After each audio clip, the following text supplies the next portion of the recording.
സ്വാഗതം മീഡിയ ഗ്രാമത്തിലേക്ക്. RSSന്റെ കണ്ണിലെ കരടാണ് BJPയുടെ ദേശീയ അധ്യക്ഷൻ JP നഡ്ഡ.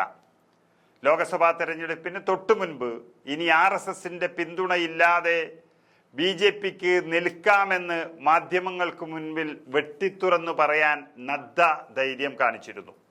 BJP സ്വയം പര്യാപ്തത നേടിക്കഴിഞ്ഞു എന്നുള്ളതാണ് അന്ന് അദ്ദേഹം പറഞ്ഞത്. ഇത് RSS കേന്ദ്രങ്ങളെ ഞെട്ടിച്ചൊരു പ്രസ്താവനയായിരുന്നു യഥാർത്ഥത്തിൽ. ഒടുവിൽ ഫലം വന്നപ്പോൾ BJP തനിച്ചു ഭൂരിപക്ഷം കിട്ടാതെ മുടന്തുകയും ചെയ്തു. പിന്നാലെ നടന്ന നിയമസഭാ തെരഞ്ഞെടുപ്പുകളിൽ നഡ്ഡയെ പിൻവലിച്ച് RSS തന്നെ നേരിട്ട് പോരാട്ടത്തിനിറങ്ങി. മഹാരാഷ്ട്ര, ഹരിയാന തുടങ്ങിയ സംസ്ഥാനങ്ങളിൽ പിന്നാലെ BJP മികച്ച വിജയം നേടി. 25 വർഷങ്ങൾക്ക് ശേഷം ഡൽഹിയിലും BJP വിജയിക്കുമ്പോൾ ചുക്കാൻ പിടിക്കാൻ RSS തന്നെയാണ് മുന്നിട്ടിറങ്ങിയത്. ഇതോടെയാണ് JP നഡ്ഡയുടെ സിംഹാസനം തന്നെ ഇളകിയത്. ലോക്സഭാ തെരഞ്ഞെടുപ്പിൽ MP-ആയി വിജയിച്ചതോടെ കേന്ദ്രമന്ത്രിസഭയിൽ അംഗമായി നഡ്ഡയെ മാറ്റി നിർത്തണമെന്ന ആവശ്യം RSS മുന്നോട്ട് വച്ചു.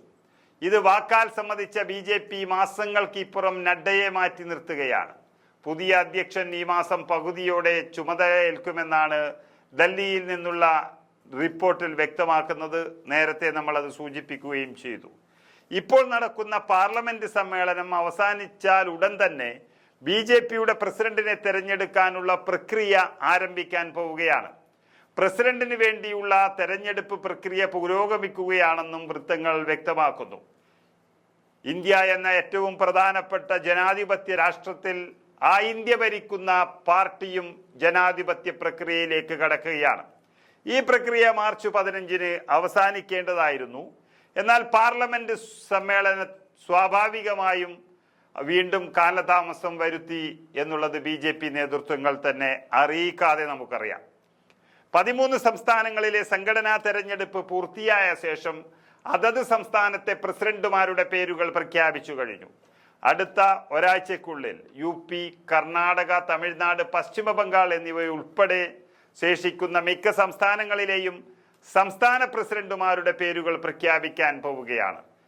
19 സംസ്ഥാന പ്രസിഡന്റുമാരുടെ പേരുകൾ പ്രഖ്യാപിച്ച ശേഷം പാർട്ടിയുടെ അടുത്ത ദേശീയ പ്രസിഡന്റിനെ തെരഞ്ഞെടുക്കാനുള്ളൊരു പ്രക്രിയ ആരംഭിക്കുമെന്നും BJP അറിയിച്ചു കഴിഞ്ഞു.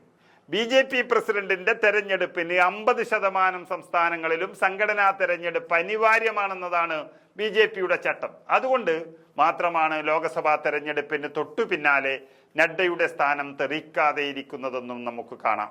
2019-ലാണ് പാർട്ടിയുടെ വർക്കിംഗ് പ്രസിഡന്റായി നിലവിലെ പ്രസിഡന്റ് JP നഡ്ഡ ചുമതലയേറ്റത്. 2020 ജനുവരിയിൽ BJPയുടെ ദേശീയ പ്രസിഡന്റായി നഡ്ഡയെ പിന്നീട് തെരഞ്ഞെടുക്കപ്പെട്ടു. നിലവിലെ കേന്ദ്ര ആഭ്യന്തരമന്ത്രി അമിത്ഷായ്ക്ക് ശേഷമാണ് നഡ്ഡ ദേശീയ അധ്യക്ഷ സ്ഥാനത്തെത്തുന്നത്. ലോക്സഭാ തെരഞ്ഞെടുപ്പ് കണക്കിലെടുത്ത് നഡ്ഡയുടെ കാലാവധി 2024 ജൂൺ വരെ നീട്ടിയിരുന്നു. രാജ്യസഭാ MP-ആയ നഡ്ഡ 3ാം മോദി സർക്കാരിൽ ആരോഗ്യമന്ത്രിയായി ചുമതലയേൽക്കുകയും ചെയ്തു. ഇതോടെയാണ് പുതിയ അധ്യക്ഷനെ കണ്ടെത്താൻ സാഹചര്യം ഉരുത്തിരിഞ്ഞു വന്നത്. അല്ലെങ്കിൽ സാഹചര്യം RSS സൃഷ്ടിച്ചുവെന്ന് പറയുന്നതായിരിക്കും ശരി.